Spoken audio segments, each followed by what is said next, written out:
Assalamualaikum warahmatullahi wabarakatuh. Nama saya Vanessa Echa Putri, peserta pelatihan dasar CPNS tahun 2022, Kabupaten Majalengka, Angkatan 6, Kelompok 1, NDH 30. Pada kesempatan kali ini, saya akan menganalisis isu dan gagasan kreatif mewujudkan smart governance. Saya akan menjelaskan 6 isu yang ada di instansi. Isu yang pertama adalah manipulasi absen. Beberapa instansi sudah menerapkan sistem absensi secara online dengan titik koordinat yang sudah ditentukan.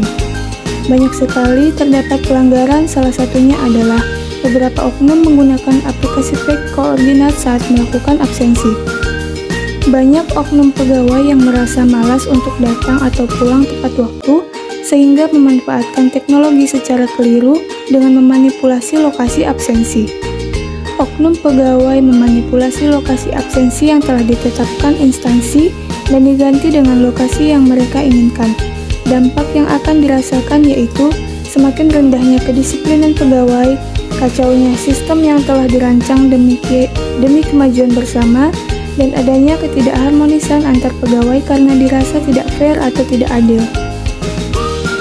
Isu yang kedua adalah manipulasi laporan kerja. Sebagai pegawai, kita dituntut untuk tertib administrasi. Salah satunya yaitu sebagai bukti bahwa kita telah melaksanakan tugas dan juga sebagai bukti untuk pengajuan dupak saat kenaikan pangkat.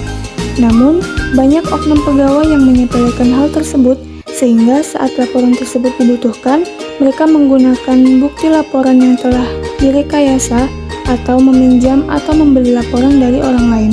Dampak yang dapat dirasakan yaitu kacaunya pengadministrasian dan terjadinya kenaikan pangkat yang tidak sesuai dengan kualifikasi dan kompetensi. Isu yang selanjutnya adalah pelanggaran netralisasi. Seorang pegawai, khususnya ASN, dilarang keras untuk berpihak ke salah satu kelompok, terutama partai politik. Dampak yang terjadi yaitu adanya diskriminasi layanan, munculnya kesenjangan dalam lingkungan kerja, adanya konflik kepentingan, dan pegawai menjadi tidak profesional. Isu yang selanjutnya adalah penempatan jabatan yang tidak sesuai dengan kompetensi. Pengelolaan kepegawaian yang tidak tepat itu sangat fatal. Banyak instansi-instansi pemerintahan yang masih menempatkan pegawai yang tidak tepat sasaran, sehingga menimbulkan dampak-dampak negatif. Salah satunya adalah kinerja yang dicapai tidak maksimal, terhambatnya pencapaian standar layanan, kemungkinan adanya penurunan jabatan akibat ketidakmampuan melaksanakan pekerjaan dengan baik, pegawai tersebut kesulitan dalam memenuhi angka kredit, kurangnya kreativitas, dan kurangnya kedisiplinan. Isu selanjutnya adalah ujaran kebencian. Ujaran kebencian banyak sekali dilakukan oleh masyarakat zaman sekarang, terutama di media sosial dengan menggunakan fake account. Ujaran kebencian ini ditujukan untuk menghina, merendahkan, dan membuat korban sakit hati. Dampak yang akan timbul adalah terjadinya diskriminasi, penghilangan nyawa atau keinginan bunuh diri dari korban, terjadinya kekerasan, konflik sosial, mendapat rasa malu dan sanksi sosial, dan kehilangan reputasi. Dan isu yang terakhir adalah penyalahgunaan perizinan dinas. Dalam tatanan hukum di Indonesia, sebuah perizinan yang dikeluarkan oleh instansi sudah sangat lazim bagi para pegawai yang menginginkan sesuatu yang awalnya dilarang melakukan sesuatu agar dibolehkan melakukan sesuatu yang dilarang tersebut dalam arti pembebasan dari suatu larangan. Namun, dalam hal ini tidak sedikit juga para oknum pegawai yang mendapatkan hak kewenangan perizinan yang telah dikeluarkan oleh instansi tersebut terjadi penyalahgunaan yang menimbulkan kerugian bagi pegawai yang menggunakan perizinan tersebut dengan benar. Dampak yang akan timbul adalah terjadinya perselisihan karena ketidakadilan dan pegawai menjadi tidak profesional. Dari permasalahan tadi, saya mencoba untuk melakukan proses analisis untuk menentukan isu prioritas yang dapat dicarikan solusi.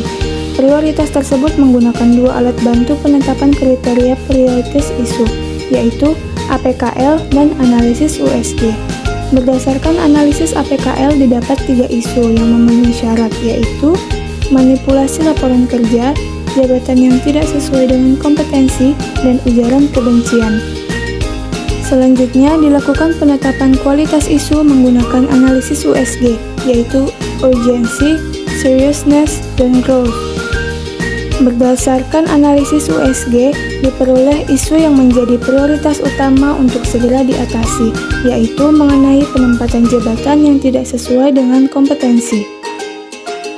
Selanjutnya, dilakukan analisis isu menggunakan diagram fishbone untuk mengetahui penyebab dari isu tersebut. Berdasarkan diagram fishbone dapat diketahui bahwa faktor-faktor yang menyebabkan terjadinya penempatan jabatan yang tidak sesuai dengan kompetensi yaitu: yang pertama, faktor man, keterbatasan tenaga kerja yang kompeten dan kurangnya pengetahuan mengenai tata cara pengelolaan kepegawaian. Yang kedua, faktor metode, belum adanya protap tentang pengangkatan dan penempatan pegawai, proses penempatan yang diwarnai politik, pengelolaan yang sentralistik, kuatnya pertimbangan dalam promosi dibanding kompetensi. Yang selanjutnya adalah faktor mesin, adanya unsur negosiasi di antara pejabat. Dan yang keempat adalah faktor material, penempatan pegawai yang tidak merata dan adanya konflik kepentingan. Adapun pihak yang terdampak dari isu penempatan jabatan yang tidak sesuai dengan kompetensi yaitu: yang pertama, instansi. Visi dan misi instansi tidak akan tercapai karena program yang telah disusun tidak dikerjakan dengan maksimal, sehingga instansi mengalami kemunduran dalam pencapaian tujuan. Yang kedua, pegawai di lingkungan kerja.